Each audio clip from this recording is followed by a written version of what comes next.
Alright guys, we're back. We got the Euro-dollar daily chart. Very interesting stuff. I think there was a very important event taking place here yesterday and the day before. Deserves our immediate attention. And you can already see what I'm talking about, right? We have this kind of a local system, kind of a local symmetric system that engulfs a very local trading range. Let's take a look at that. These are the legs that I'm talking about, right? That was the first one, followed by the second. And this whole structure, I think, up until pretty much the very edge here, the top key level, was a third leg. And I think we're about to reverse and begin to generate the fourth leg, going downwards. I might be wrong on the count of the legs here, but one thing is pretty certain.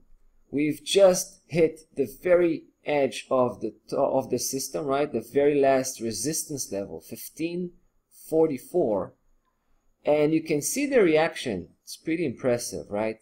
We're talking about yesterday and the day before.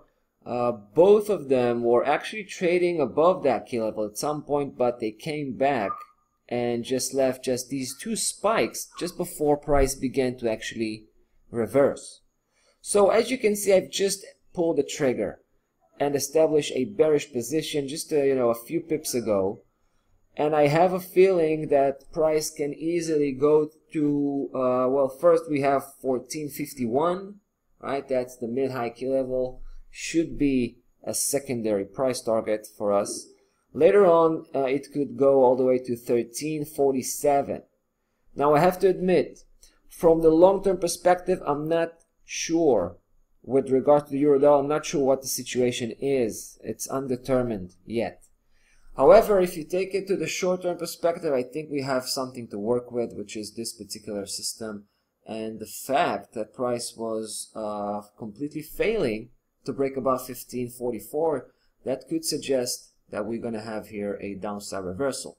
Now, the only reservation I should have at this point is, of course, if price is going to come back and try, we'll have another attempt to challenge that 1544. That's not going to be very good as an indication. And obviously, if it breaks above 1544, even close the daily, the daily bar, or even better, the weekly bar above 1544 here, that's not going to be a good sign, and I'm going to have to split as quickly as possible. I've started with stop loss level at 116.50. If we'll have here the expected negative momentum, then I will begin to adjust the stop loss level accordingly. Let's see how that goes. And that's about that for today, guys. I wish you a nice weekend, and we'll see you next week.